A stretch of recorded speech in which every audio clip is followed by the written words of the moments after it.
nuclear arsenal. Now it seems that the French president has gone very far, and he is moving to NATOization of the arsenal. Since the time of President Charles de Gaulle, the French nuclear arsenal has been considered one of the pillars of the French national sovereignty and independent foreign policy. Largely in order to preserve its strategic autonomy and sovereignty of decision-making, Charles de Gaulle withdrew his country from the alliance's military command in 1966. It is deeply symbolic that it was the transfer to NATO command of the aircraft carrier named in honor of the founder of the Fifth Republic that ended the era of Paris's autonomy in the international arena. Today, we do not know whether Emmanuel Macron understands what is happening and whether his counterparts do understand it either.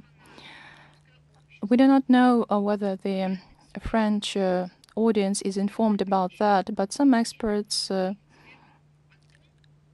just crying, making cries about what is happening.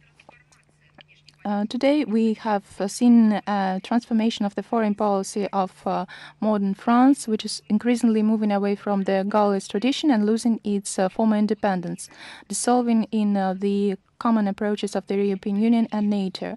Such decision by Paris once again convince us that when discussing issues of European and global security, strategic and global stability and arms control, the French nuclear arsenal should be considered inseparably linked with the American and British arsenals. This is a conclusion made by the French president. Now about cancelling the culture and about the culture that cannot be cancelled. The National Archives of Romania cancelled, Romanian National Archive cancelled a field rental agreement with our embassy in Bucharest, which as part of an educational campaign provided for the private screening of remarkable Russian films, spectacular and life-affirming films about history and modernity of cosmonautics. The decision was pushed through the biased press led by the local edited board of Free Europe and the Romanian Ministry of Culture. This is a typical manifestation of the so-called cancellation of Russian culture, which fits into the general pattern of the West's actions, which seeks to impose all-encompassing censorship in the fight against dissent. Romanian film lovers who have repeatedly expressed their interest in seeing these films translated in Romanian will be the losers. Attempts to pull back the Iron Curtain on modern culture are doomed to failure.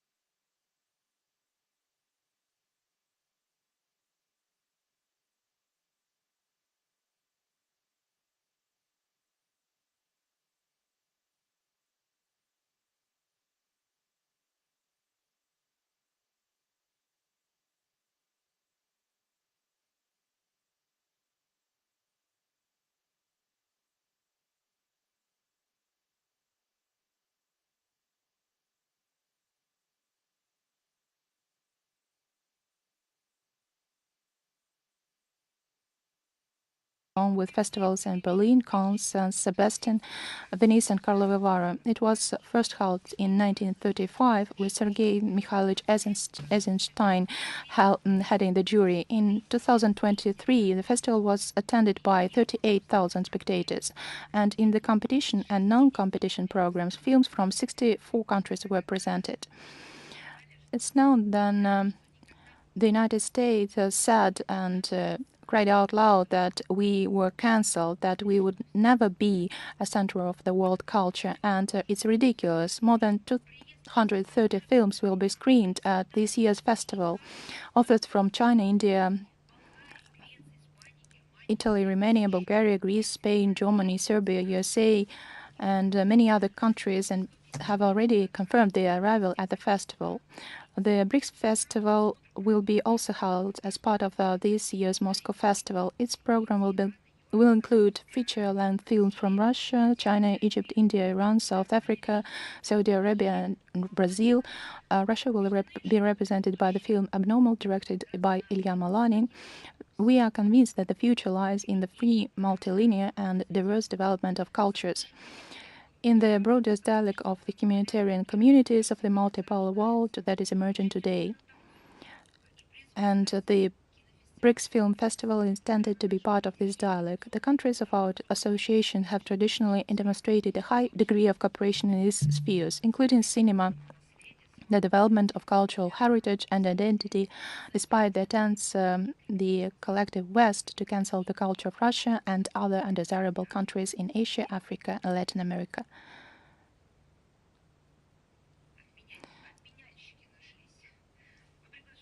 We invite all film fans as well as media to attend and cover the film festival events. And we will place the links in the transcript of our today's briefing. And we also have a piece of news on our multilateral cooperation and our relations with Asian countries is developing, and this area in January, Vientiane, the ministerial meeting took place on tourism, and the Southeast Asia, as we know, is a favorite holiday destination of Russian tourists, and we hope that they reached agreements would help increase the tourist flow. The G10 of ASEAN has shown interest in digitalization and has wanted to become our digitalization process partner, and the relations with our organizations fighting terrorism.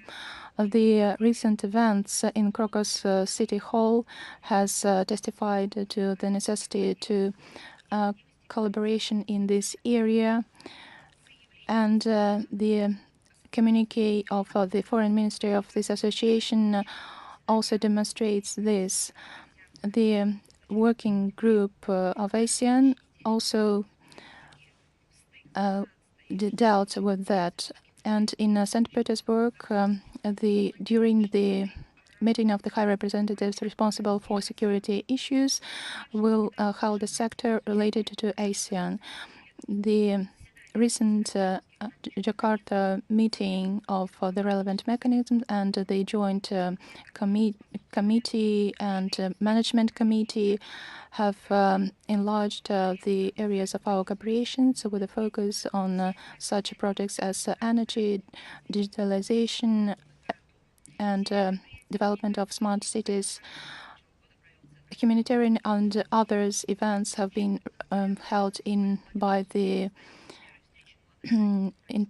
the Moscow Diplomatic University, and all 10 countries took part in the events.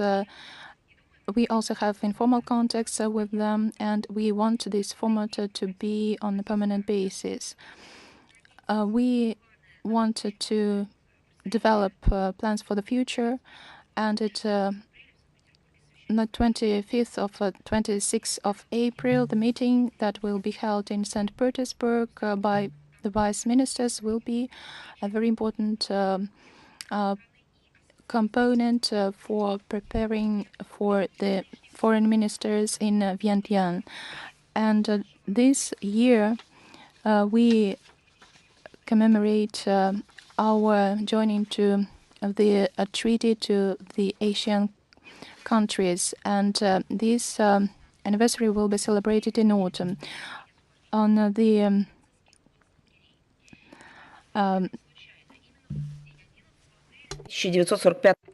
on April the 11th, 1945, the prisoners of Buchenwald, one of the greatest and the largest concentration camps, raised an uprising carefully planned with the help of underground clandestine organizations and Soviet prisoners of war. The Nazis had no time to destroy the evidence of their atrocities, and the whole world saw the true face of Nazism. During World War II, the Nazis set up a huge network of concentration camps. The figures are horrifying, just think of it. More than 14,000 concentration camps held more than 20 million of people as a result of torture, medical experiments, hunger, cold, and exhausting labor. Millions of people died. Let me remind you that back then, on March the 19th, 1944, the Red Army of the 65th Army of General Pavel Batov released the prisoners of the Nazi death camp Zarichi. 33,480 people, and among them, no matter how often you count, you cannot be indifferent when you say this. 15,960 children were among them. The Red Army also saved from death the prisoners of Majdanek near Lublin in Poland in July 1944. Later, Soviet troops freed the prisoners of Auschwitz in January 1945, and Sachsenhausen in April 1945, and Ravensbrück April 1945, Stutthof in May 1945, and many other death factories. And what does this mean when we say they freed the prisoners? It was very long ago, and now it seems, well, many people believe they just approached these camps, said those sacred words, they showed their credentials, said the password, and freed the people. The Soviet troops liberated the prisoners of the concentration camps at the cost of their own lives. At their own free will, they were given and sacrificing their own lives to save the people of different ethnicities, citizenship, religions. They did not even know what their political ideology was, what parties they belonged to. They knew nothing about it, but the Red Army soldiers, the Soviet army, the troops, gave their lives to free these people. And this courageous deed, and it is a courageous deed, it is a huge self-sacrifice. They are trying to stamp it out from the pages of the history by demolishing the monuments, by rewriting the textbooks, by stamping out document libraries, and now they are not only engaged in political bullying, it is even justified from the legal point of view for those who do not want to lose the memory but to preserve it. In this regard, we drew attention to the notifications received in early April this year by the Russian embassy in Berlin from the administrations of the memorial complexes on the site of the former Nazi concentration camps of Buchenwald, der Mittelbau, Sachsenhausen, and Ravensbrück. What did they contain? Of the official Berlin, be it one day or another, these are not some private enterprises. Perhaps you can think that they were inviting us to join shared historical work or to organize the repairment and the renovations of the exhibitions which tell about the contribution of the Soviet troops to the liberation of these death camps. It is impossible to say this. It is impossible to believe this as well. But our embassy in Berlin received the notification that the attendance of Russian officials in the commemorative events to mark the 79th anniversary of the liberation of the presidents of the death factories was undesirable. Those who made the essence of their life to preserve the memory of the Great Patriotic War, the Second World War,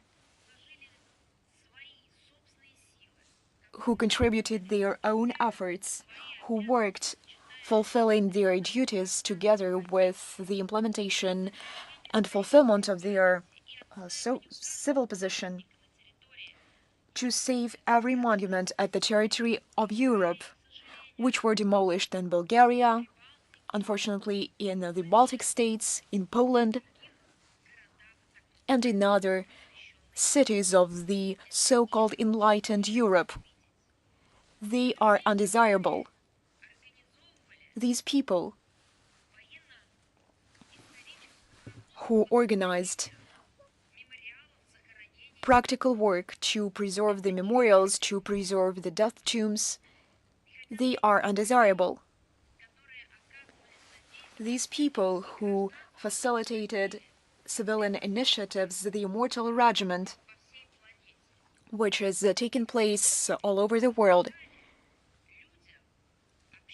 they also helped the community who voiced their aspiration to hold these social activities. They helped them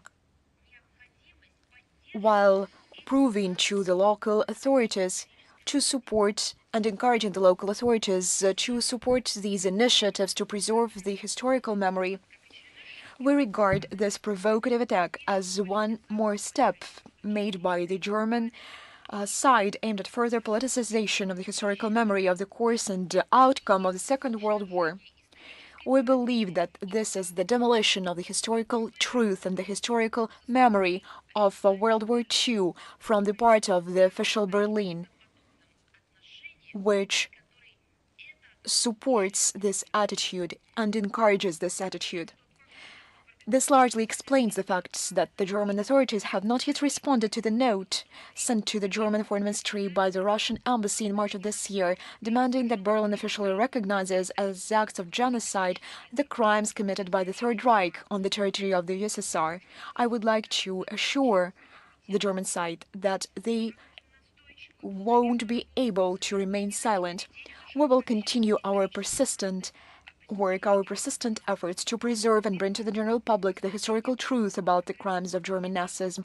We will work to ensure that the government of the Federal Republic of Germany makes humanitarian repayments to the non-Jewish survivors of the siege of Leningrad. Russian diplomats in Germany this year will, together with the veterans and compatriots, will decently honor the memory of prisoners of Nazi concentration camps and Soviet soldiers who gave their lives to free Europe from the terror of the Third Reich, including when they were saving the lives of the German people and the decency, the honor of the people of Germany, bringing them back to the spirit of humanity. In April and May, the diplomatic staff of the Russian diplomatic and consular missions in Germany will lay wreaths at memorials and war graves in various German federal states.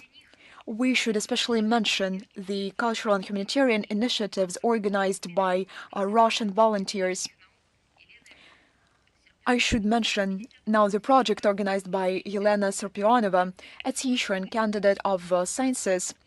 Many school students and German teachers from schools in Moscow, St. Petersburg, Luhansk, Tambov, Yekaterinburg, Tyumen, Penza, Chelyabinsk, Vologda, Yelsk, Cherepevets, and the Orenburg region translated from German into Russian and recorded an audio guide to the memorial on the site of the former Ravensbrück concentration camp. Soviet prisoners constituted the largest group of Ravensbrück inmates. However, there is still no Russian language version of the audio guide to the memorial. Only German, English, French, Dutch, and Polish versions were available. In 2021, Yelena Serpionova approached the Ravensbrück Memorial 3 times with an initiative to translate and record an audio guide into the Russian language at her own expense, but German officials showed no interest in this initiative. The administration of the complex refused to discuss this issue with the Russian embassy in Germany. As a result, Russia decided to implement this project independently. Currently, the audio guide in Russian is available for free on a special website. During this work, the volunteers found out that the German version of the audio guide of 15 tracks with the memories of eyewitnesses and former prisoners of Ravensbrück does not contain a single comment of Soviet prisoners. Volunteers found the testimonies of Soviet prisoners and added them to the audio guide. We thank all those people who are not indifferent, who are actively involved and engaged in the project. We will cherish, we will preserve the memory not only of those who died and survived in the terrible concentration camps, but also pay tribute to those who liberated them. We are approaching to the holy holiday, the victory day over the Nazis. Let us be worthy of our grandfathers and fathers who were approaching this day at the cost of their lives. One more very important international date associated with this date.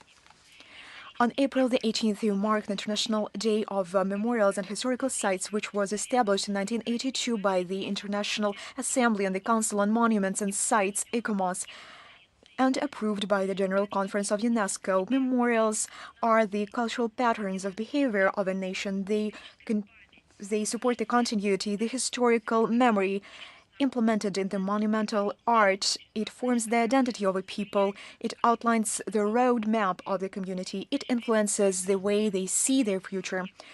Currently, we have 32 sites of UNESCO World Heritage in our country, including 21 cultural sites. 31 candidate sites are on the preliminary list. The Russian Federation strictly adheres to its obligations in line with the international agreements, including the World Heritage Convention of 1972 and the Hague Convention for the Protection of Cultural Property in the event of armed conflicts 1954. When holding special military operation, the armed forces of the Russian Federation undertake exhaustive measures to preserve the cultural sites in Ukraine. In its turn, the Kyiv regime deliberately strikes against the social and cultural sites in Russia. We have repeatedly mentioned that we have cited concrete examples. We have been spreading this information on international platforms. The Kyiv regime uses the cultural sites as a live shield, as a site for troops and equipment deployment. Kyiv organized firing position in the high grounds where Svetogorsk Monastery of the Holy Assumption is situated. They are bringing objects of worship of Christianity to the West. In 2023, they transferred 16 unique icons from the National Museum of Arts, named after Bogdan and Varvara Hanenko. They are preparing to send to Europe icons, relics, and the church utensils to the Kyiv Monastery of the Caves. They are demolishing the monuments and memorials to Gogol, Pushkin, Gorky, Bulgakov, Ostrovsky, Soviet and Russian generals, Zhukov, Vatutin, Suvorov, all memorials to the soldiers who were fighting against the Nazis. They all are demolished in the Lvov region. Just imagine, 312 memorials were demolished only in 2023. Ukraine is following its civilized neighbors and patrons in Latvia, Lithuania, Estonia. They demolish memorials to the soldiers. They encourage the acts of vandalism. Their state policy is aimed at rewriting the history to glorify the former accomplices to the fascists. The UN Human Rights Committee has repeatedly confirmed that it is illegitimate to demolish memorials. However, the authorities of the Baltic states pursued their policy. The data in Poland speaks for itself. Out of 561 memorial sites which was submitted together with the Polish side to the list of memorial sites of Soviet defenders of the motherland who died on the territory of Poland, only 19 of them are preserved until now. In essence, we are facing the undermining of ideological foundation of international relations system, which was built after the World War II. The victory over Nazism is the cornerstone of the UN system, which was set up on the basis of the anti-Hitler coalition. It is our sacred duty to preserve the memory of those who liberated the world from the Brown Plague, because there is only one step from the desecration of memorials to soldiers liberators to the glorification of Nazism, and we saw it. We saw it. How they applauded not to the neo-Nazis but to true Nazis who eliminated people according to the national aspect, how they applaud to them in the Canadian Parliament, how they build monuments to military, to the criminals of war at the territory of the Western states, as it happens in Ukraine. And it is not only the case with Ukraine, it is the case with the United States and with Canada. One more anniversary date. This year, Russia will mark 190 years since Dmitry Mendeleev was born. His name is given to the 58th International Chemistry Olympiad for school students. This contest for young chemists will take place since April the 21st till April the 26th in China. This year, we expect that the number of participants will be record high. For the first time in its history, the contest will take part outside the CIS states. The students from Altai region, Nizhegorod, Novosibirsk, Moscow, Samara, the Republic of Bashkortostan, and the Republic of Tatarstan will take part in the Olympiad. It will be the first experience of international cooperation. We are happy that this contest will take part at the equal and politicized basis, as it should be for the benefit of the whole humanity. We wish every success to our young participants. On April the 24th, we will mark the International Day of Multilateralism and Diplomacy for Peace. This memorial date was established by the UN General Assembly resolution back in 2018 at the initiative of Venezuela. The number of modern challenges is increasing. Among them, armed conflicts, international terrorism, eroding arms control, drug trafficking, organized crime, poverty. We can only overcome these problems if we join our efforts of all states. Those who work in the spirit of solidarity, shared responsibility for the fate of the generation of today and of the future. That is why we should build an equal and effective system of cooperation. The United Nations organization is in the spotlight of international politics thanks to its universal legitimacy, the mandate. The organization has unique possibilities to elaborate effective responses to the challenges we face. A very important thing to do is not to block all these possibilities as it is done by the representatives of the collective West. The UN Charter has all its universal norms, the principle of non-interference into the internal affairs. They are relevant today as never before. Everyone should strictly adhere to the Charter in its interconnectedness, and its plenitude is key to the fulfillment of UN potential. Unfortunately, the authority and the credibility of the UN is dwindling due to the attempts of the West, who is trying to subdue the United Nations organization to its narrow, self-serving interests and to impose the concept of the rules-based world order instead of international law. The domination of the West is evident now. They are trying to exercise pressure over the UN General Assembly against the global South. The domination of the West in the UN Secretariat results in the following fact: more and more often it steers away from the impartial policy in line with the Article 10 of the UN Charter. Against this backdrop, Russia, due to its unique responsibility, its unique status as one of the founding states of the United Nations organization, advocates for the restoration of the status of the UN as the cornerstone of this international organization. The group of friends in defense of the UN Charter has proved its efficiency to counter the neo-colonial maneuvers of the so-called Golden Billion.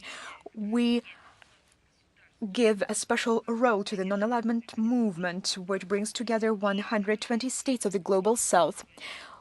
We invite all the states with a constructive position to join our efforts to consolidate the multilateralism in international affairs. And another topic. This year, the prize Vizov challenge as part of the Future Technologies Prize, an international nomination discovery was established for foreign scientists or citizens of the Russian Federation up to 35 years of age working outside the country. Applications are accepted until the 20th of May 2024, and there is 1 month left until the end to apply. The prize is awarded for fundamental research that provides prerequisites for the creation of future technologies with an implementation horizon of up to 3 to 10 years, which will influence the development of world science and technology. Scientists working in the STEM fields, including mathematics, physics, chemistry, biomedicine, astronomy, and engineering, can be nominated for the prize. The mission of the prize is to create a clear nomination, motivation, and aspiration among the younger generation to link their lives with science. Its other, no less significant task is to create a basis for sustainable and equitable international scientific dialogue. The importance of such a multilateral cooperation is reiterated by our country, which remains one of the undisputed leaders in this field. We invite scientists from all over the world, authors of ideas and inventions that can change the landscape of modern science and the life of every person, to take part in the prize competition. More information can be found on the website of this prize. And I'm eager to answer to your question. Международная жизнь. Are you with us? Yes.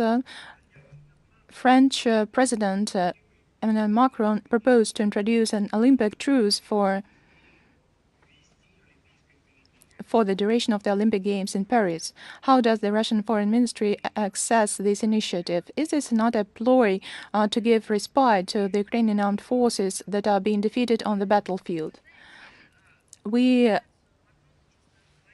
As for the motivation of Macron, we do not want to see into it. This is a test to his frankness. Should be the stop of the weapons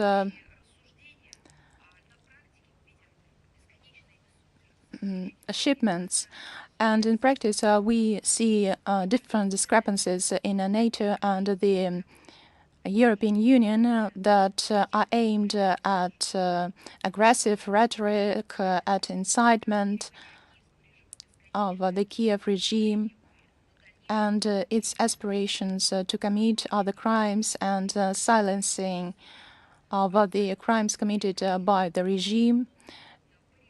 And there are no words of condemnation regarding the terrorist attacks perpetrated with the help of the Kyiv regime against civilian infrastructure. That's all. So they want to be trusted and want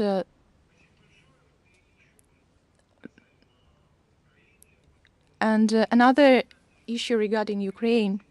The Chinese president said that China is in favor of convening an international peace conference to resolve the Ukrainian crisis, which will be recognized both by Russia and Ukraine. How would you comment on this initiative? The initiative expressed by President Xi Jinping is in line with the document formulated by Beijing, China's position on the political settlement of the Ukrainian crisis, which presented on the 24th of February 2023. We highly appreciate the approaches set out therein by our Chinese friends and their sincere desire to promote a just and sustainable settlement. The provisions of this well-developed 12-point plan are in line with Russia's as it has been stated with Russia's vision and are worthy of becoming the basis for the solution to the Ukrainian crisis, and we are grateful to our Chinese partners for their deep understanding of the root causes of the crisis and for their firm defense of the position that any discussions on its resolution are futile without Russia's participation and taking into account our interests, especially in the area of security.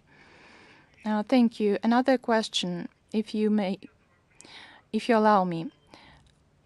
On the 10th of April, there was a debate in the European Parliament on, and I quote, on democratic presidential elections in Russia.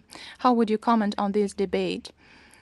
You can say that it is a spiritual session. It seems so. I've seen in the fields like people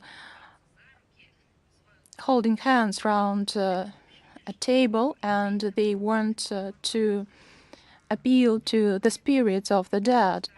And it seems like that, because there is no explanation.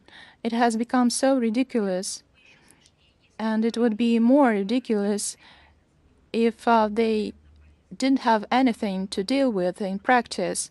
They really have those questions like migration, like weapons coming from Ukraine, drug trafficking, rise in criminality, economic crisis, and unsettled issues within those countries and in the perimeters of European Parliament. They have everything to deal with, and instead they discuss elections in a country that has nothing to do with them.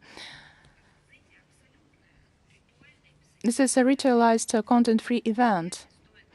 It is hardly worth calling this action that took place in the virtual empty hall of the European Parliament a debate. Everything was reduced to a 20-minute exchange of views with the participation of the EU High Representative for Foreign Affairs and Security Policy, Joseph Borrell, who presented his well-known set of anti-Russian maxims, this time with an assessment of the results of the presidential election in the Russian Federation. Nobody has asked him. Nobody is interested with his opinion. We believe so. Only doctors are interested, and only those who want to decipher of what he is trying to say. Nobody understands it. And for the European institutions, this election has become into an act of engineering in elections. They are not interested into the electors' opinion, not in the European Union, not outside. And another statement has become a demonstration under the guise of this concern. They interfere into other countries' internal affairs, and that's why this voting it gives such a rage in the European Union.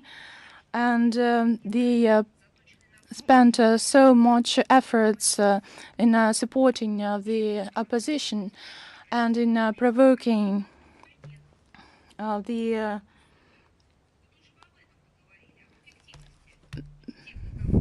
they should speak about the effectiveness of those who they're taking a step or who are taking a stake on. Good afternoon, Maria Vladimirovna. We have 3 questions. The first one, the IAEA wants to propose this year to Russia and Ukraine to assess the technical condition of the Zaporizhzhia nuclear plant. Has the IAEA officially requested the Russian side to conduct such an inspection? If so, when can it take place? And it's known when the head of the agency, Grossi, will visit Russia. At the beginning, I would like to say that the mandate is the IAEA is a technical organization and not have a mandate to practically conduct a nuclear safety and security assessment of nuclear facilities. It is within the agency's competence to organize a partner review mission only at the request of the state concerned, which owns a nuclear facility. The agency has no right to request its own, let alone impose its missions on other countries.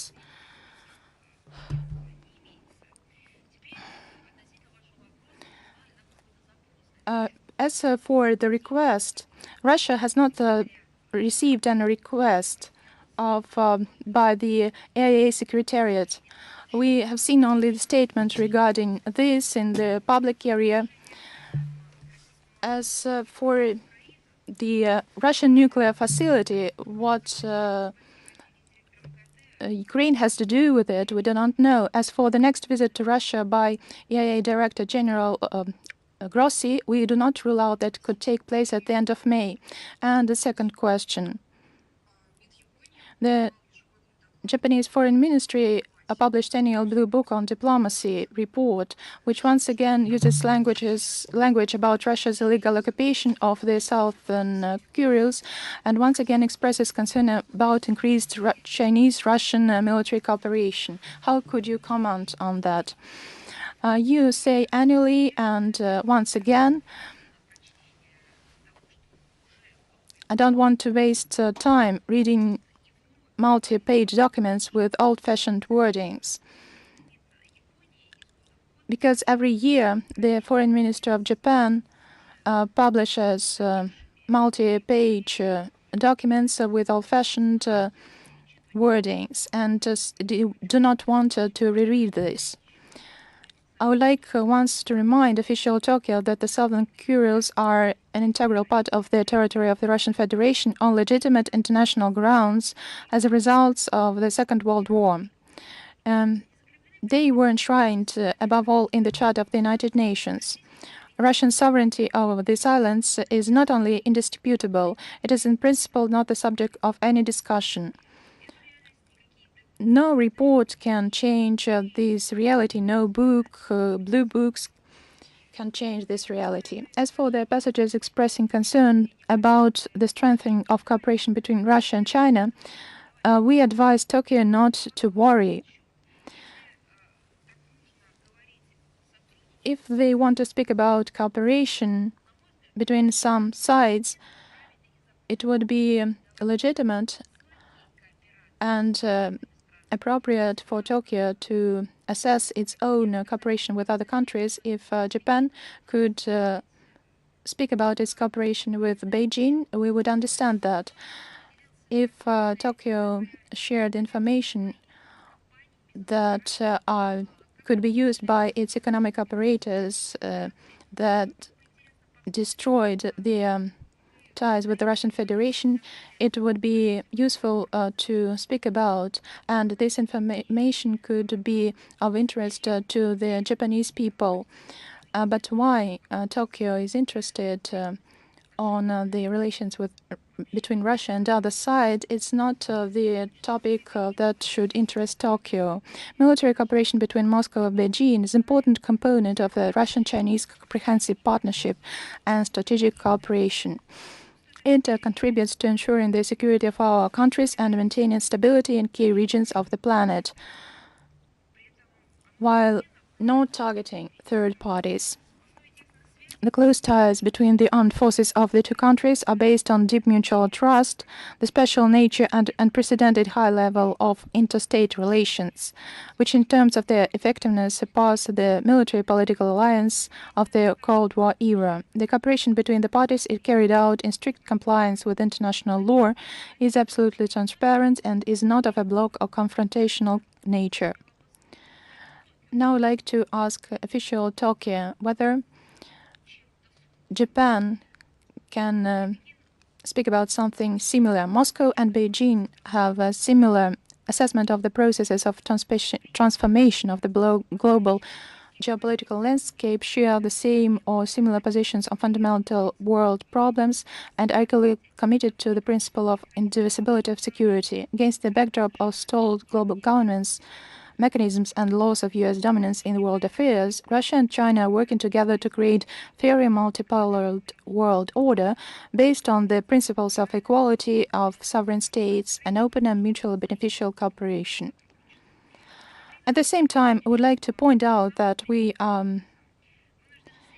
compelled to follow most closely the increasingly military training activity by Japan in the vicinity of our borders, including the involvement not only in the United States but also the extra-regional region players from NATO, the arming of the self-defense forces with the United States cruise missiles, the dismantling of pacifist provisions of country's constitution, and development of discussions on the deployment, including the archipelago of the United States intermediate-range and shorter-range missiles. In this circumstance, we will continue to take all necessary measures to further strengthen Russia's defense capability, both at the national and through the cooperation with friendly countries. If Tokyo has a question why we are concerned with these ties between Japan and NATO, at the same time, we believe inadmissible to interfere in our relations in security with China. I would explain. I've said it repeatedly, and I want to repeat it once again, that our cooperation with China, like also with other states, are not oriented against others.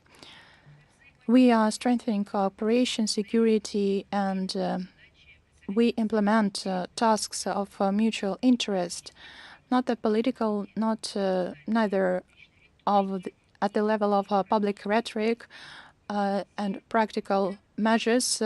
Do we have wordings for countering this or that state or defeating others regarding countries, peoples, and so on and so forth. And this is the things that the West is always engaged in, including in its relations with Japan. The wording on defeating strategically and deterrence is applied to Russia and China on the side of the West, of the collective West, and they do not hide that they cooperate with Japan also based on this task. This is a principled categoric difference.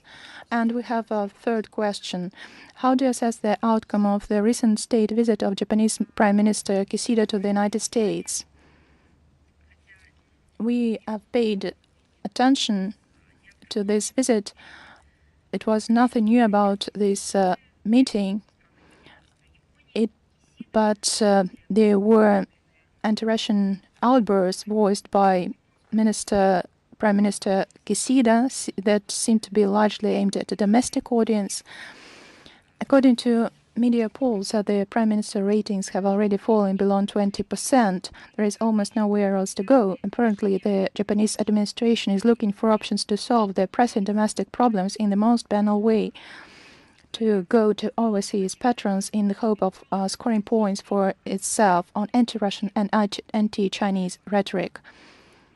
This is cheap, but they cannot do anything better. This has already happened to Kishida's predecessors, and apparently it has become fashionable in Japanese politics. It's hard to say. Nevertheless, of course, Kishida's speech to this Congress didn't come unmentioned, where he made insulting remarks about Russia's alleged nuclear blackmail. This not only just untrue, especially it's not just false, especially in the attempts to draw some kind of parallels with the atomic bombings of Hiroshima and Nagasaki. This is yet another blatant evidence of the willingness of the Japanese authorities to face historical truth, to question the authorship of these tragedies in Hiroshima and Nagasaki. During his week in the United States, the Japanese Prime Minister could have spent time visiting a branch of the National Air and Astronautical Museum. What for, I would tell you. It has an Enola bomber which dropped an atomic bomb on Japan, and it is on display there. Whether it would be of interest for Kisida to visit this museum, but it was not the purpose of the visit, apparently. It was just designed for false information for the general public. Isn't this a political servility of the current Japanese administration one of the main reasons for its low ratings? For our part, we are closely following the discussions on Japan's possible accession to U.S. nuclear missions.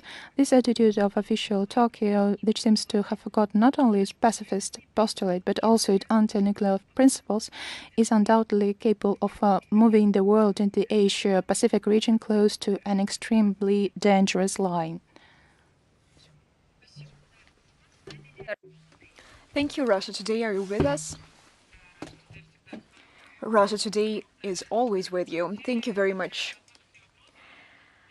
We have 3 questions. First and foremost, I have a question regarding the meeting in Brussels in the format Armenia, European Union and the United States. In this regard, we started receiving messages that some military political agreements were reached then. What do we know about this, and how could you comment on this? Some, as you say, some information, some data, they are called leaks. Previously, Yerevan publicly assured that the development of cooperation with the West is not directed against third countries. Given all these factors, we expect a clear reaction, a clear response from the Armenian authorities to the information that we received. In the ideal scenario, we expect that they will disavow that. At the same time, we will not be surprised if it turns out that the plans outlined in the document titled Building Armenia's Defense and Security Resilience, which provides for the replacement of the Russian military base and Russian border guards with American, European Union, and NATO specialists and experts expanding the subversive work on Armenia's border against Azerbaijan and Iran, as well as the re-channeling of Armenia's critical infrastructure and energy system with the dismantling of the nuclear power plant, were indeed imposed on Yerevan by the representatives of the United States and the European Union during this high-level meeting in Brussels on April the 5th. It is obvious that Washington and Brussels has set the goal of breaking the entire array of ties between Armenia and Russia, both in the sphere of security and economy, undermining the mechanisms of regional security and economic partnership based on the CSTO and IAEA. The West also seeks to quarrel the closest neighbors of Armenia, Azerbaijan, Georgia, Iran, Russia, and Turkey, no matter how beautiful their words are. And no matter how often they say that they care for peace in the South Caucasus, Armenia is not only an instrument with the help of which the United States and the European Union want to foment a new big fire. This is what they can do. They cannot settle the crisis. They cannot put an end to the bloodshed. They can only quarrel the neighbors and undermine their ties.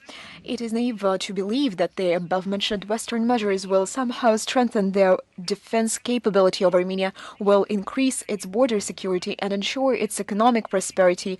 On the contrary, they are seeking to deprive Armenia of everything national defense, national economy, national energy. Instead, they want to give Armenia unimplementable roadmaps, paper plans, and other endless futile and empty rhetoric.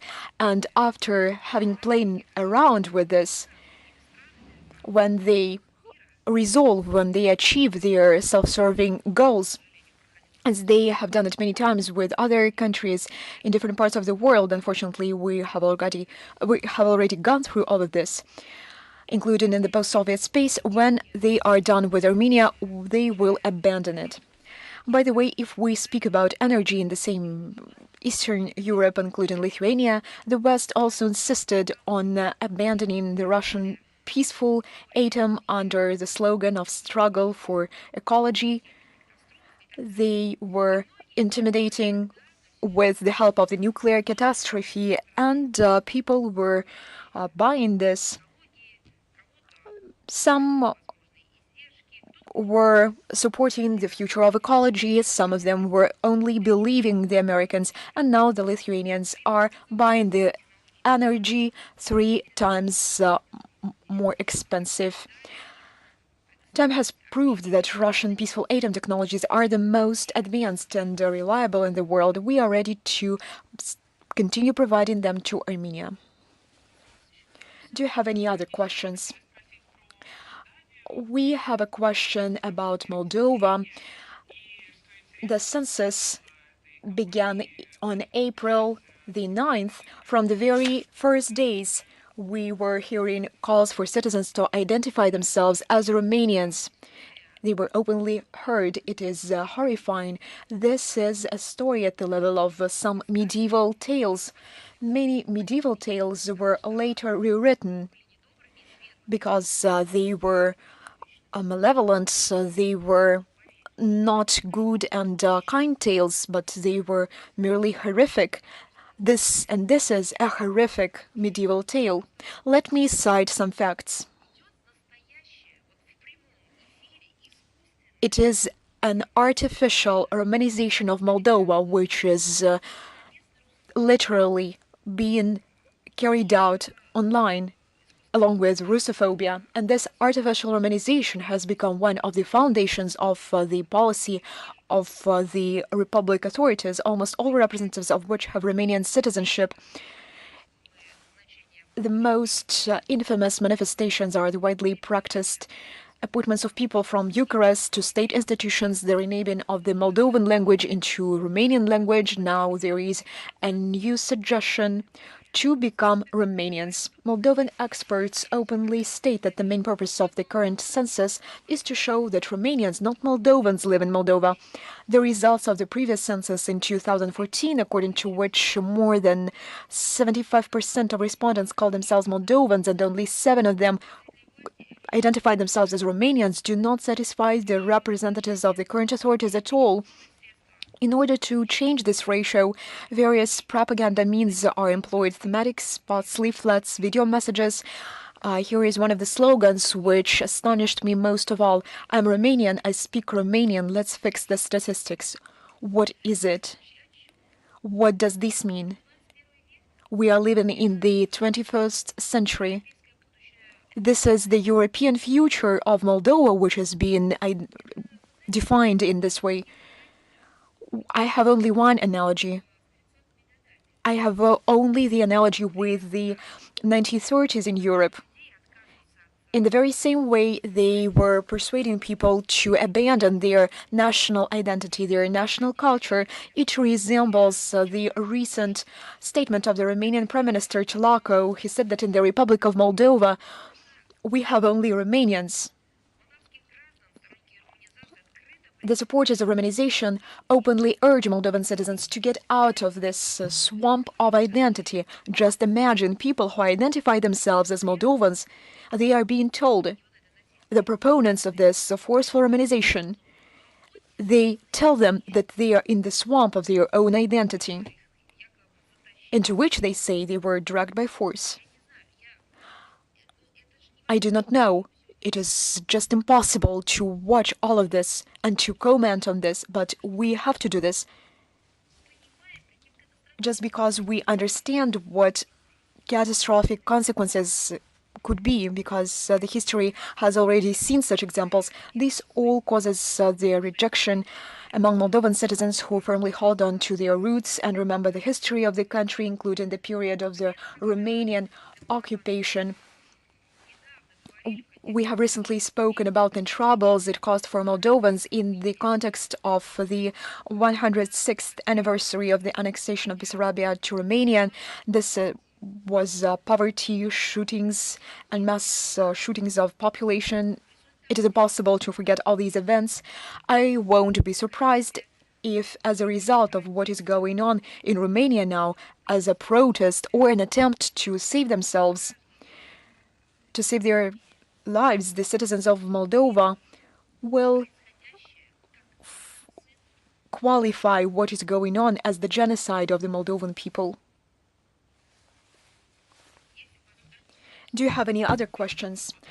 I have my last question, and it also has to do with Moldova. Maya Sandu stated that, in contrast to Russia, Moldova is a democratic state where the authorities do everything possible so that the people can voice their opinion.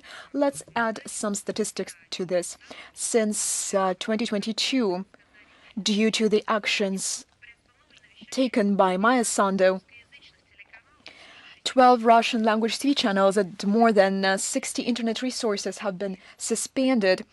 As we know, the state of emergency expired on January the 1st, 2024, but no one is going to bring them to broadcasting. It is obvious that their goal is to limit or eliminate opportunities to express a point of view which differs from the official one. Moldovans openly say that the leadership, the authorities of the republic, live in a parallel universe. They perceive what is happening now not through the prism of the real situation in the country, but through false smiles of European officials and countless photos, shoots in their common meetings. Maya Sandu visited Gagozia on March the 29th and April the 10th this year to explain to them the imaginary advantages of the European integration. You know very well the outcomes. When Maya Sandu came to Chisinau, and she preferred to not to meet the protesters, it was perceived as a shameful flight. On her second visit, she found the courage to speak at the Comrade State University students, but only to a limited, selected audience, while outside, police was pushing away hundreds of protesters. I do not think that they believe that it has something to do with their own people, because the authorities of Moldova, they are Romanians, and those who have not yet named themselves Romanians do not deserve the status of the people of Maya Sandu. Let me remind you that the right to vote will be given only to the citizens of Moldova residing in the US, Canada, and a number of Western European countries. The interests of the many thousand of Moldovan diaspora in Russia are neglected. As Igor Grosso, Speaker of the Parliament of the Republic, explained that the state cannot guarantee the security of voting and will interfere in it. Chisinau has forgotten that Russia has always provided the necessary assistance in organizing Moldovans voting in its territory. Let's remember the statistics. In 2022, 17 polling stations were opened in 10 federal entities of the Russian Federation. The Moldovan side did not express any complaints in terms of ensuring their security. And what is the case this time? The extent of the dissent and the disunity of the Moldovan political forces is evident. One of the deputies from the ruling party proposed to compile a list of Moldovan politicians visiting Russia in order to build a special prison for them with the European money. What does this mean? I have never read about anything of this kind in any dystopias. But these are people who believe themselves to be the civilized ones. These are absurd, crooked mirrors. The things which cannot be imagined in a normal society, they become a reality. Moldovan citizens appreciate political pluralism, real freedom, and democracy. They appreciate it, and they see that the European project of Maya Sandu has nothing to do with this. It results into the disunity among people and neglect to the rights and freedoms of Moldovans. Do you have any more questions? It is all for today. Thank you. China Media Corporation, are you with us? Good afternoon. We have two questions. Tel Aviv decided to make a deliberate attack. This is what the New York Post writes.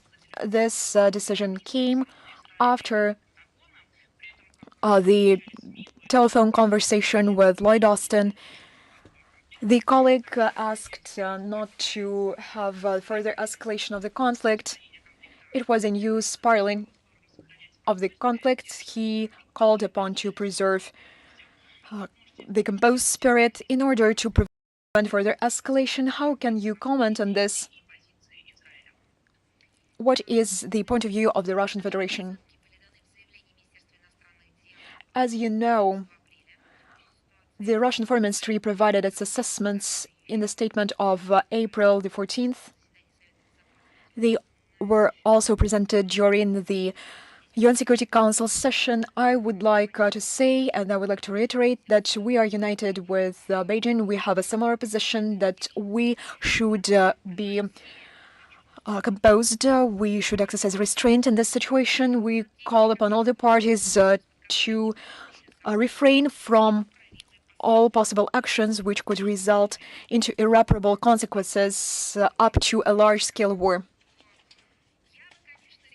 As for documents and publications regarding U.S.-Israeli contacts, we can only ask this question to the United States of America, but after the calls made by President Biden not to Israel's not to launch strikes against Israel, I do not recommend that you ask the United States to comment on something. My second question. The United States could go from a superpower to a fading economy due to the growing influence of BRICS. These are the words of Brandon Weichert. He also noted that the American economists missed when BRICS evolved from this abbreviation to a great economy. And also he said that they use a dollar as a bludgeon against some other great powers.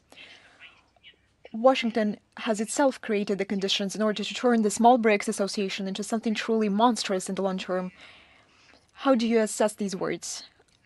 I believe that the American experts are afraid of this. This is their phobia when they are writing about this deep state logics. This is only a phobia, what they are afraid of. What is wrong with the free competition? It is a norm, especially for liberal democracies, at least according to political concepts that they state and that they announce. For market economy, fair competition is the oxygen. It is the environment. It is a natural environment, a natural habitat. What are they afraid of? The answer is very simple. They are afraid to lose, to forfeit the feeling of leadership, a false one. This is their phobia. These structures, these states who are not contaminated with this exceptionalism bacteria, they have a balanced position towards the free competition. It is a driving power for them as well, but not for those who believe themselves to be exceptional, that they are not under the international law, not moral values. They can do everything they want, and it is a historical truth. The development of BRICS organically fits into the framework of modern global processes and goes in line with the trends of a multipolar world.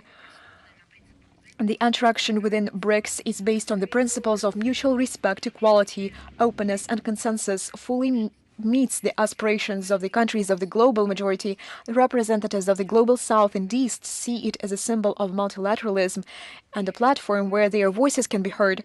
One of the key priorities of Russia in BRICS this year, during the year of our chairship, is to raise the profile of the association to build a more democratic and a more just system of international relations. All BRICS members and also those who joined BRICS on January the 1st, 2024, have consistently advocated for the balanced development of security on the basis of international law and the sovereign equality of states against illegitimate sanctions. Bypassing the UN Security Council resolutions, the economic cooperation within BRICS is actively developing, and this is quite understandable because the recent years, the share of BRICS countries in terms of global GDP and purchasing power parity has significantly increased, and with the addition of new members, the total potential of BRICS has become even stronger. The BRICS also has significant oil stocks and significant oil resources. We should seek for new formats in finance and economy. These efforts are underway. Thank you very much. Anna de Luna's agency, are you with us? Good afternoon. We have the question on Middle East in repelling Iran's attack on Israel. The U.S. military helped shoot down several dozens of drones and ballistic missiles, including those launched by the Houthis. Does this mean that the U.S. does not intend to draw the truth from the Middle East, or in general, how do you assess U.S. actions in the Middle East? As the questions relating to the U.S. plans for the military presence, this question should be addressed to Washington, but they have a philosophy of using the territories and the populations in their interests. The political and external political interests, I think in this situation, the problem is even worse. When we speak about American officials, they do not only use the situation in the region in their own interest, but they've taken the hostage of this region. And it led to a dreadful escalation in the region. And in our assessment of the American policy in the Middle East, they have not changed. We believe that the current situation is a consequence of their long-standing policy of creating dividing lines in the region. We cannot destroy the UN Security Council resolutions, of course, without the legal process of amending. They cannot be abolished, but they can be failed to comply with. According to the UN Charter, they should be complied by, but other states can urge other states to not comply with them. And some provisions of the charter of the resolution should be compliant, and they have destroyed such formats as the quartet or other negotiating possibilities. This approach largely determines Washington's line in Palestinian affairs. The unprecedented crisis in the Gaza Strip was the result of the stagnation in the settlement process against the background of the US attempts to single-handedly promote its vision of Arab-Israeli normalization. At the same time, the resolution of the Palestinian problem has been deliberately postponed, as it was formulated for later. As we have said on several occasions, the build-up of foreign military presence in the zone of armed conflict, in particular the strengthening of the American grouping in the Eastern Mediterranean and the Red Sea, pose a threat of further escalation. Thank you for your answer. Merdeka, Indonesia. Are you with us?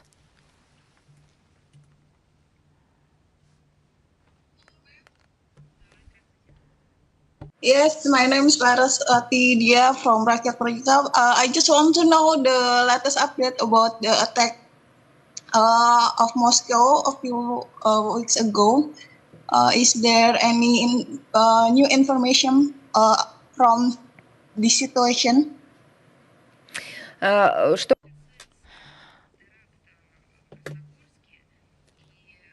As for terrorist attack in Krasnogorsk and for the data that our ministries have, I can summarize the information and provide it to you. The case that was initiated according to Article 205 of the Russian Criminal Code and Article 105 of the Criminal Code, the investigative activities are underway regarding 11 persons that took part in the perpetration of the terrorist attack. We speak about 4 direct perpetrators and 7 civilians that helped and abetted them. According to all the charges, they were detained, and the investigative committee depicts the whole picture and investigates and examines the whole picture. And they also expropriated the digital data, and these extracted data regarding the preparation testify to their links to the Ukrainian special forces. Of course, you should turn to law enforcement agencies and to the investigative committee for a more detailed information. Of course, we should detect not only the perpetrators or the organizers, but also those who were the ideologists and who were behind this attack. Of course, they would be punished no matter who they are and who guided them. Of course, these crimes have no statute of limitations.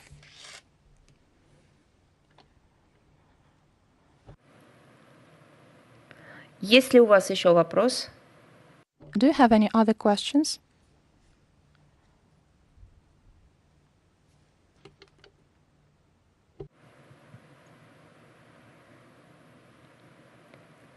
Я хотел...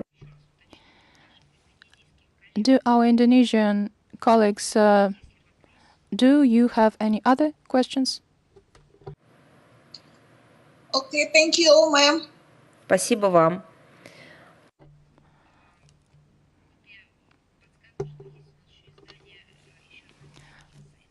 We also have another edition, Medcom.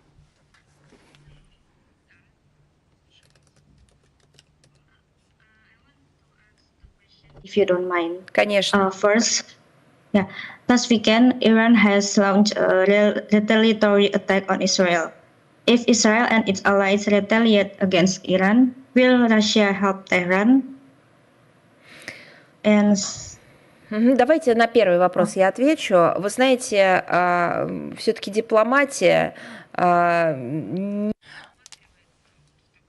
As you know, diplomacy, like history, doesn't bear the subjunctive mood. For a better understanding of the situation, we believe that it's necessary to restore the correct chronology of events. The steps taken by the Iranian side on the night of the 14th of April were of a limited and calibrated nature. They were, according to statement by Iranian officials, prompted by the attack by Israeli aircraft on the consular section of the Iranian embassy in Damascus. This attack was carried out on the 1st of April in violation of international law.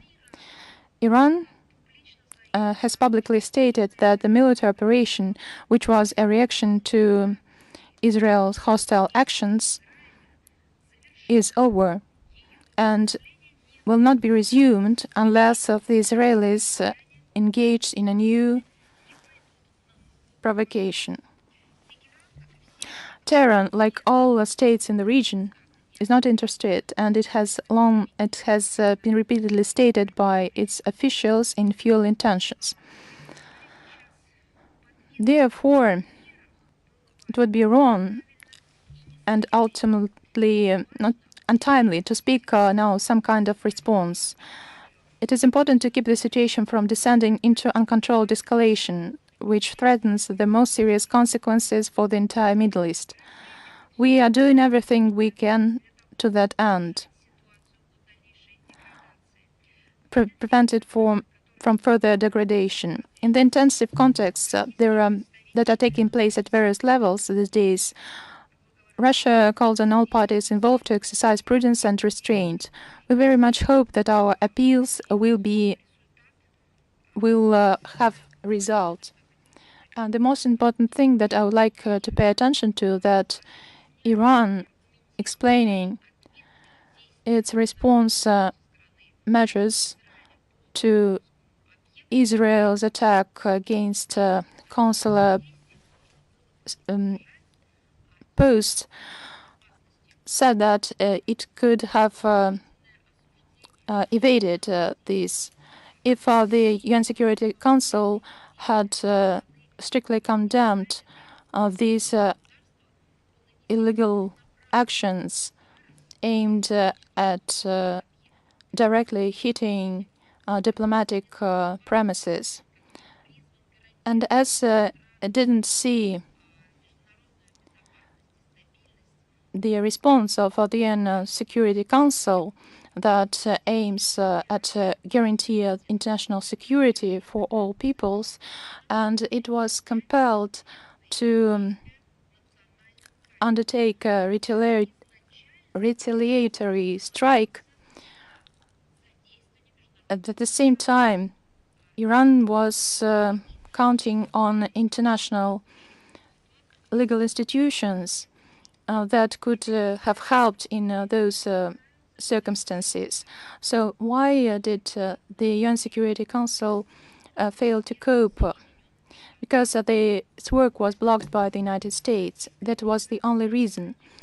As Russia has already tried to mobilize the work of the UN Security Council, and the same way it would engage in these diplomatic activities, but we need a consolidation of all efforts of all of the international community that should urge the United States to stop blocking the work of the UN Security Council in cases and obvious cases when the word of the UN Security Council is needed to prevent the escalation.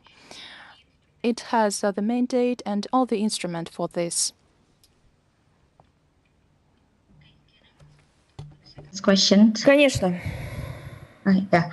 So there has not yet been a ceasefire in Gaza. So how does Russia view the situation, and what will Russia do to help achieve a ceasefire in Gaza? Ну, ваш второй вопрос вытекает так или иначе из первого. Наша позиция хорошо известна, она носит последовательный характер. С самого начала этого острейшего кризиса, как с трибун международных организаций. And in bilateral context and in international platforms, we have long stated the need for the ceasefire and the need to provide an urgent humanitarian aid to the local population. And on the 25th of March, we helped adopt the resolution of the UN Security Council that opened the humanitarian access to Gaza, and also regarding the stop of the hostilities in the Gaza sector. Nevertheless, Israel continued its military operation, and these attempts have also been taken and made by other countries, but they were all blocked by the United States. In spite of the adopted resolution, the operation by Israel continued, and the number of the victims exceeded 100,000 people. Among these are children, women, and elderly. And the humanitarian crisis is exacerbated. According to the UN estimates, there is a threat of hunger to the population. We believe that the responsibility for this catastrophic situation is over the United States, who has taken responsibility for the fate of the Middle Eastern settlement, blocking the work of the UN Security Council and implementing the international agreements and international mechanisms to that end.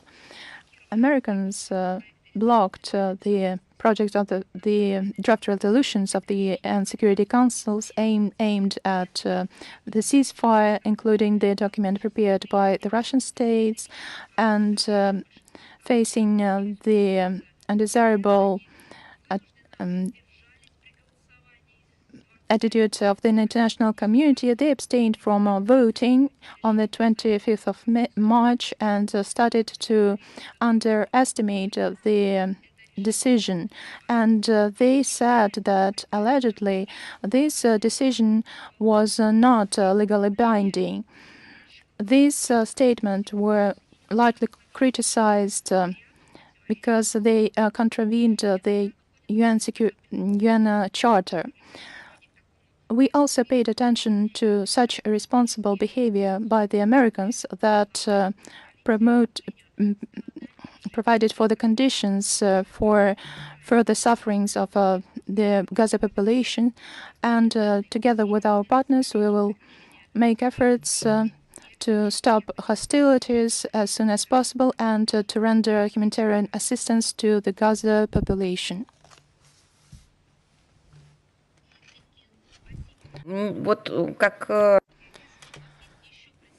As I see, we have another representative of Indonesia here, Liputan. Do we have such an edition here, an outlet?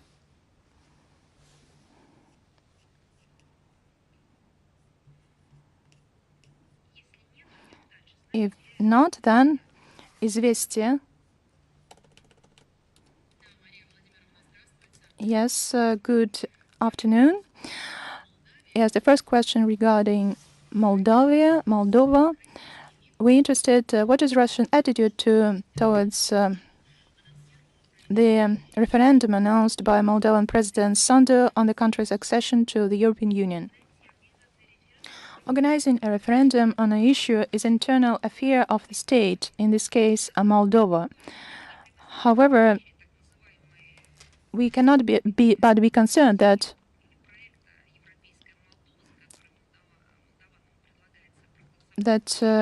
Russophobia is an integral part of the so-called European Moldova project, for which Moldovans are invited to vote in October. It is characteristic that public outbursts of Moldovan officials unfriendly towards our country have become an everyday phenomenon. This is not surprising, since an aggressive anti-Russian course is a condition for accession to the European Union, and the prepaid intention and a prerequisite for cooperation with NATO. We see that Sandu's so-called European project has nothing to do with democracy, freedom and human rights. Repressions against the opposition and independent media have unfortunately become the norm in Moldova. Under the guise of European integration, a neo-liberal agenda, including non-traditional values, is being imposed on the inhabitants. Given that there are some 250,000 Russian citizens living on both banks of the Dniester River, we cannot not be concerned with it about this. The procedure for holding the future referendum also raises questions. Moldovan political analysts point out that in the condition of legal lawlessness of the authorities, it is impossible to count on objectivity in determining the results of the expression of the will. it is internal assessment in Moldova. And also, I've heard that the assessment that the authorities will hardly accept the fact that the majority of Moldovans do not accept the listed attributes of European integration and do not want to turn their country into a sovereignty-deprived appendage of the European Union and NATO, where they will be treated as second-class people.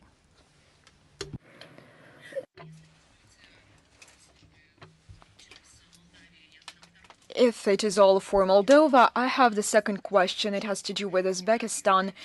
The other day, we learned that the representatives of NATO came to Uzbekistan and they are providing training in Tashkent.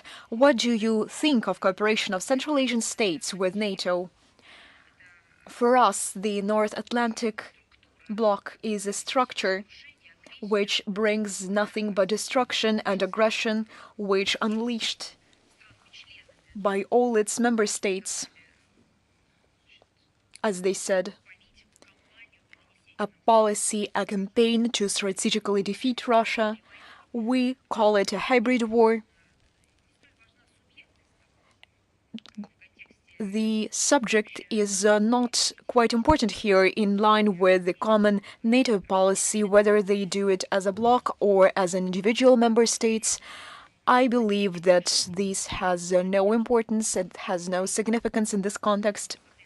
We believe that in the framework of NATO, the needed documents are adopted which define Russia to be a target. We see that in order to implement these documents, the member states in their national capacities are adjusted to these documents. That is why the cooperation with the bloc, which is an attempt to keep the hegemony, this structure is barbarously aggressive, it stops at nothing, it sets divisive lines and risks for security wherever it appears.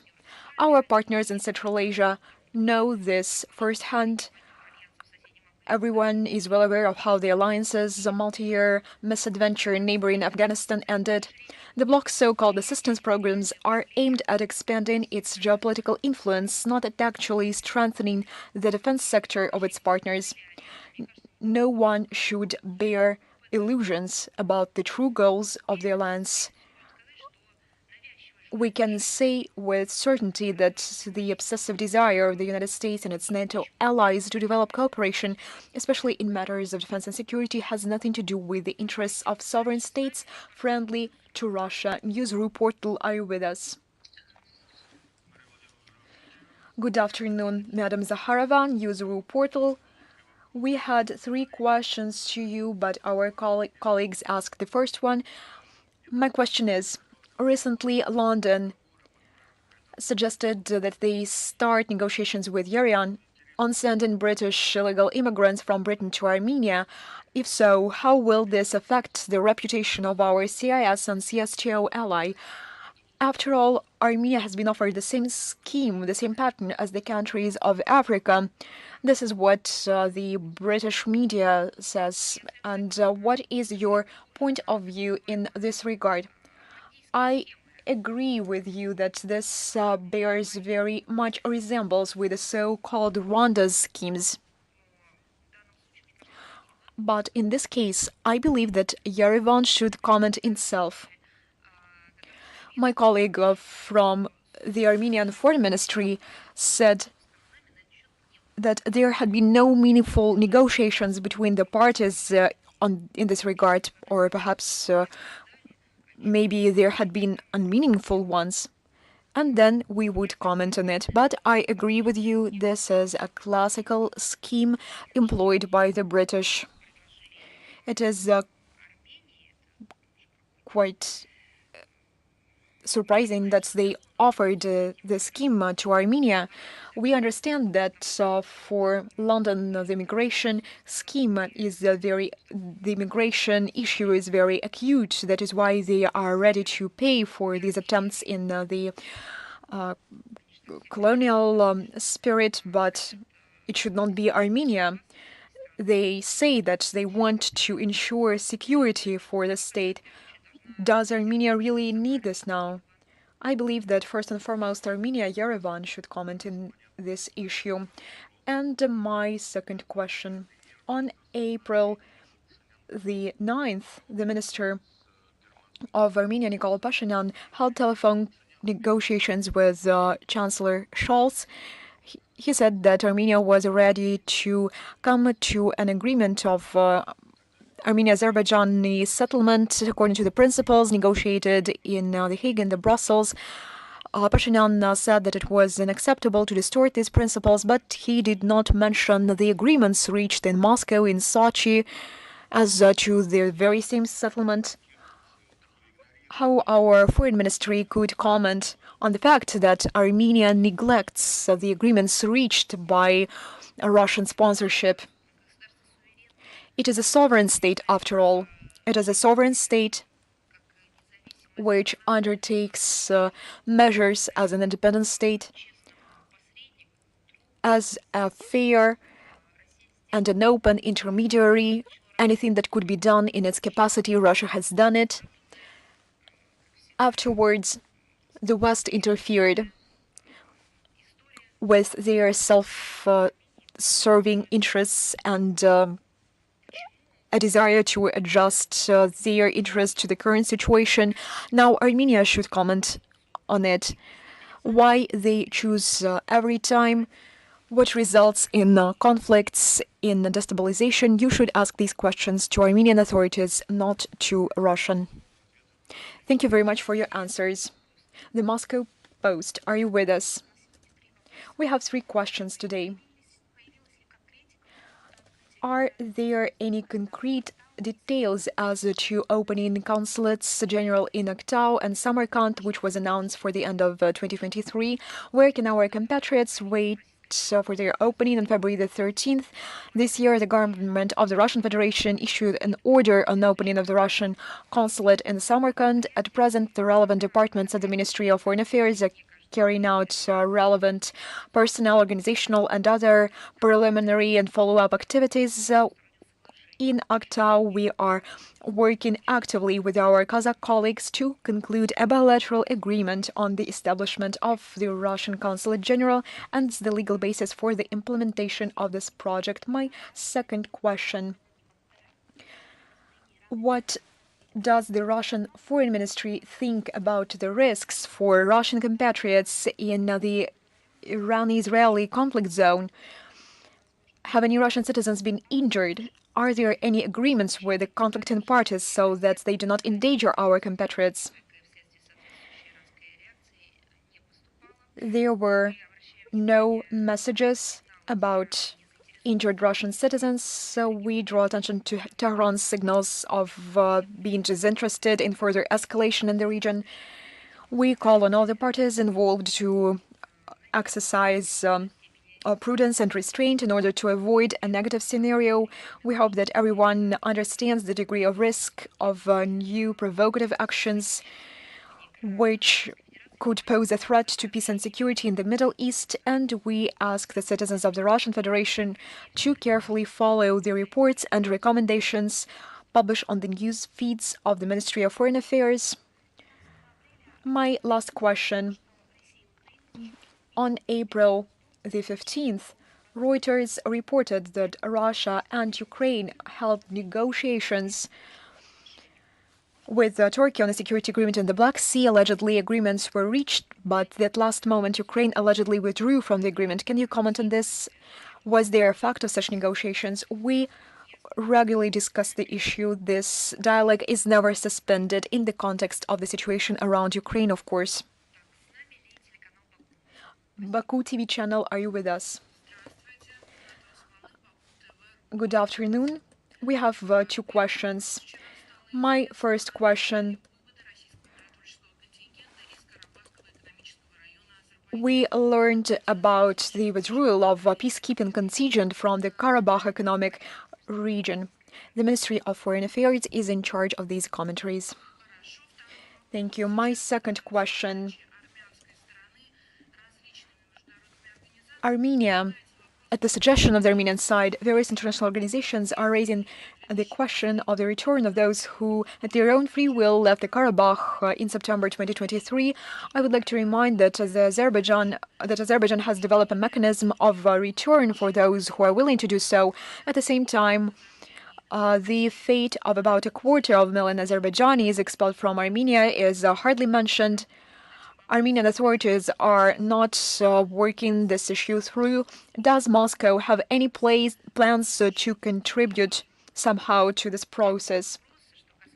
I believe that these are two separate questions, speaking about the Armenian population that left the territory of Nagorno-Karabakh. As you noted, the Azerbaijani authorities launched a special plan. Russia welcomes and supports this step. The Karabakh Armenians should have the right to return to the region. For our part, we are ready to assist this process in every possible way. Speaking about the Azerbaijanis who left Armenia as a result of the conflict in the late 90s and 80s, as well as about the Armenians who left Baku, Sumgait, and other Azerbaijani cities, I would like to state that in order to set up conditions for their potential return, a great amount of work should be carried out in order to set up the environment of trust between these two states. We should implement the measures provided for by the trilateral statements of the leaders of Russia, Azerbaijan, and Armenia to elaborate a peace treaty, to unblock transport communications, to delimit and demarcate the borders, to establish regular civil society contacts. This work having been done, we would discuss the reconciliation of the peoples when people would be able to travel to the neighboring state and to live on its territory. Thank you very much. Vesnik Kavkaza, you're with us. We have one question. The Canadian experts joined the observation commission. The NATO observers, what would this lead to? We have already commented on this resolution of the European Union on July the 18th, 2023. You can get familiar, you can learn this commentary. The EU presence in terms of preventing incidents on the ground is ineffective, and we are more and more convinced every day of the absence of any positive contribution of the European Union to the normalization of relations between Baku and Yerevan. It is not surprising that this causes natural rejection among the countries of the region, which are united in the belief that any issues should be resolved without any destructive interference from the outside. As we understand that the issue of Atava's joining to the mission has moved to a practical aspect. Whether Armenians are willing to accept this decision, it's up to them to comment on this, but I believe that the younger partner, the younger brother of the United States, the European Union, are actively involved into bringing the forces to the region. They do not only want to deploy troops, but to supervise their European allies. This will inevitably result in the decrease of trust and the escalation of our confrontation. The goals of true facilitation processes are out of the agenda, are out of the question. They ignore, they turn the blind eye to the true interests of the local population. They do not want the peaceful development of the region. CBC TV, are you with us? Good afternoon. Yes, we are with you, but unfortunately our question has already been asked by our colleagues. Now, fortunately, Big Asia TV channel, are you with us? Good afternoon, Madam Zakharova. Partially, you also answered to our question when you commented on the outcomes of visit of the Japanese Prime Minister to the United States, I would like to dwell on the troubling trends of Tokyo-Washington military cooperation. It is no secret that Tokyo is under the great influence of the United States. The current constitution of Japan was for the first time written in English and only then translated into Russian. Do you believe that Japan could be used by the United States as an anti-China forepost, as it was with Ukraine used against Russia? Tokyo has long ago opted for unconditional adherence to all of Washington's policies, and it is recklessly increasing its military and political cooperation with the United States. This inevitably has a negative impact on security in the Asian Pacific region, and this directly affects our national interests. We regularly voice to our Japanese partners through diplomatic channels our serious concern as to these processes. In particular, this was discussed during the conversation between Deputy Minister Andrew Danka with the Ambassador of Japan in Moscow on April the 11th. In addition, the Fumio Kishida administration is trying in every possible way to play along with the United States in promoting U.S.-centered blocs in the region. Another example of such efforts was the trilateral summit with the Philippines. It is obvious to us that such activities of Tokyo are fully aimed at ensuring Washington's line on the so-called dual containment of Russia and China. Голос Отечества, are you with us?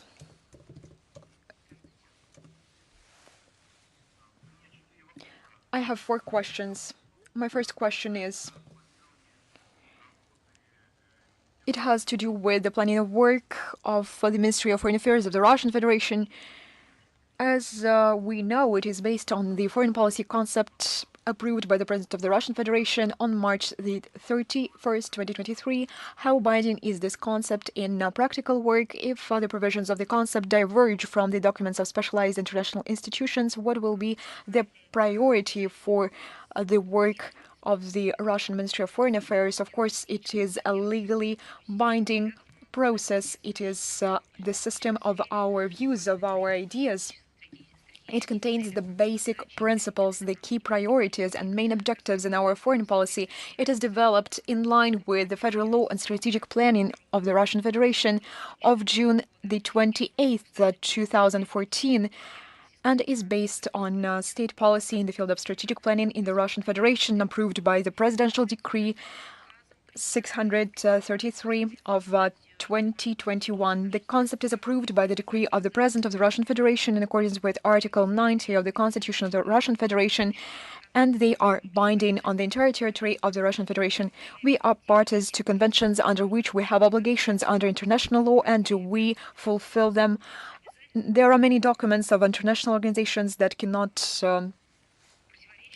set rights and obligations for states, and we naturally do not assume obligations against our foreign policy concept. My next question, in line with point 19.3 of the foreign policy concept, the Russian Federation intends to pay attention to restoring the role of the United Nations as a central coordinating mechanism in harmonizing the interests of UN member states. In your opinion, what events should take place in Russia and in the world that could have a decisive impact on the restoration of the UN as the center of decision-making? The day-to-day work should influence this process, and we are doing this. Thank you very much. My next question, it is a question to you. We are approaching the 9th of May. Are you going to celebrate? If so, what does the word fatherland mean in your understanding today? Do you understand that these questions are insulting? I would like to understand this. You say that you ask these questions quite often. Whom to? You either do not know the position of the Ministry of Foreign Affairs or personally my civil position, whether I will celebrate the 9th of May. It is a holy holiday for me. It is sacred for me. Of course, I mentioned this in the context of my obligations, but all my professional life, I have been advocating for historical memory of these events. And you dare to ask me these questions. It is surprising. You are a patriotic edition. How can you ask such questions? It is astonishing to me. It is either a lack of literacy or it is an insult.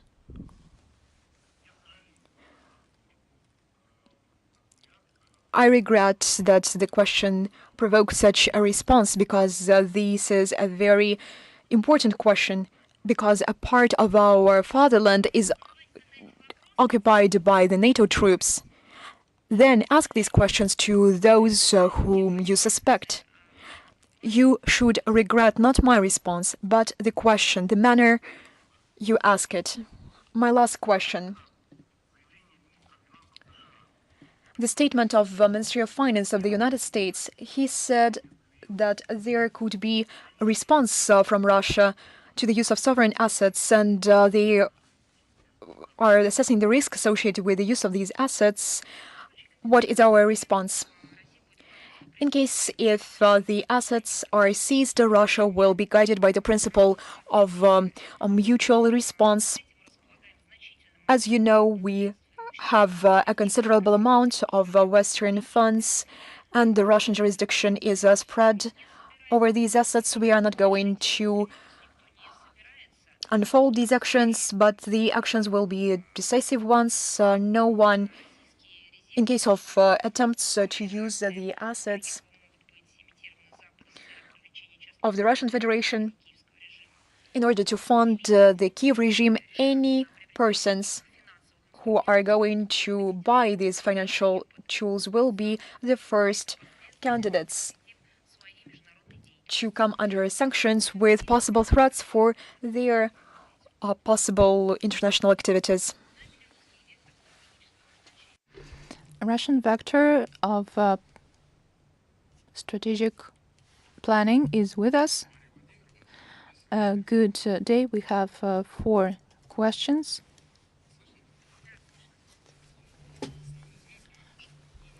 It has become known that the main organizer of the Krakow City Hall terror attack is the company Burusma Holdings, which is guided by Hunter Biden.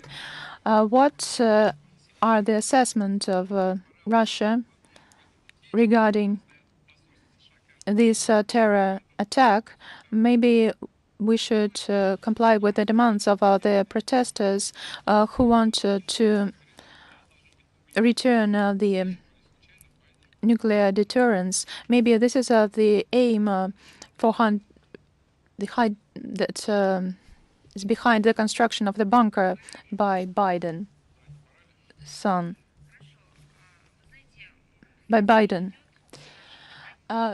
Know that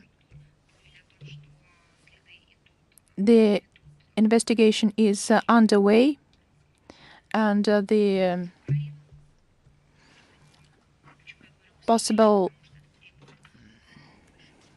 evidence shows that the perpetrators and the organizers are in Ukraine.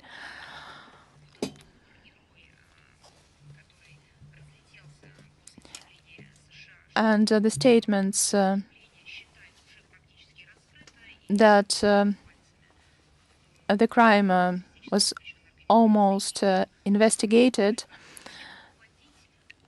and there were statements that it was ISIS behind it, but this statement just started to mislead the audience. Maybe those who make these general statements should understand that, like our president said, the investigation should be depoliticized and specific. I would want also to speak on these event, but in the memory of the victims and those who are present in Crocus City Hall and others of other terrorist attacks, we should restrain ourselves and expect the information from the investigation. We are obliged to do that. And we also have other questions. Attempts to destroy the Zaporizhia nuclear power plant have been made for years, and Vladimir Putin has previously stated that it is the US elite and their satellites who are the main beneficiaries of global instability. The opinion of the Foreign Ministry, is it not time to change our nuclear doctrine from a retaliatory strike to a strike on the center of decision-making? And the center is in Washington. Do you have a second question on whether it is time or not? We have inter-ministerial and interagency documents like the nuclear doctrine of our country that was based on the opinions of the major ministries and agencies and was approved to guarantee our national security and confirmed by high-profile specialists. And we have another question. Is it possible to lift the unilateral moratorium on the deployment of intermediate range and shorter range missiles? According to statement of the Russian Ministry of Defense, it almost ignored our question. What is the Foreign Ministry position on this? This subject has been commented on several times. Particularly, it has been noted in our part that the United States plans to deploy ground-based medium-range and shorter-range missiles in various regions of the world are brought to fruition. We have also pointed out with the concern the irreversible nature of what appears to be the United States' intention to acquire this capability. The United States military makes no secret of the fact that the missile system previously banned under the Intermediate Range and Shorter Range Missile Treaty, which was destroyed by Washington, are needed by the United States primarily to implement the concept of so-called dual deterrence against Russia and China. Against this background, we are ready to emphasize once again that our steps to respond to newly emergent threats will not be long in coming. As has already been noted by Sergei Lavrov during the Sergei Lavrov visit to China, our countries can and must respond to double deterrence with double counteraction. Our fourth question. The Sun, a British tabloid, published a detailed plan to destroy the Crimean Bridge. Earlier, the Ukrainian regime has also announced the same. Can the Russian Foreign Ministry comment on this? I've already noted and noticed this paid attention to that topic. Our relevant ministries, the Ministry of Defense, could comment on that. As for the data published in the Western media regarding the attacks on the Crimean Bridge, I've commented today.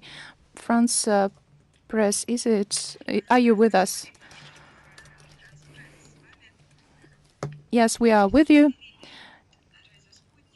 You have told to Radio Sputnik that Russia hasn't received an invitation from France to celebration of the 80th anniversary of the Allied landing in Normandy. Has anything changed? No, nothing has changed, because we know that this is a topic of interest. And if you have an invitation, at what level could Russia be represented? It depends on the invitation. Thank you. Almeidin, please.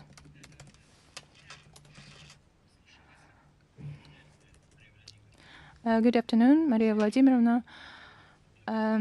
You've seen that NATO, guided by the United States, led the conflict in the Middle East and defended Israel, and you heard the statement by Zelenskyy on the protection of Israel that has no NATO status. And why has no understanding why they do not protect Ukraine. And we also remember the statement of Emmanuel Macron about the readiness to send troops to Ukraine. Does it mean the possibility to interfere directly in the conflict? And what would be the reaction and response to Russia regarding the Ukrainian conflict? What do you mean, who will interfere? NATO? The possibility of NATO interference. I've already said that we can discuss different formats, the interference, but there is a hybrid war waged against us by NATO that is waged in accordance with the doctrinal guidelines. Of course, there are legal terms. There are international political assessments, but the reality is that we counteract the West, the collective West, led by NATO. Thank you very much. All the best.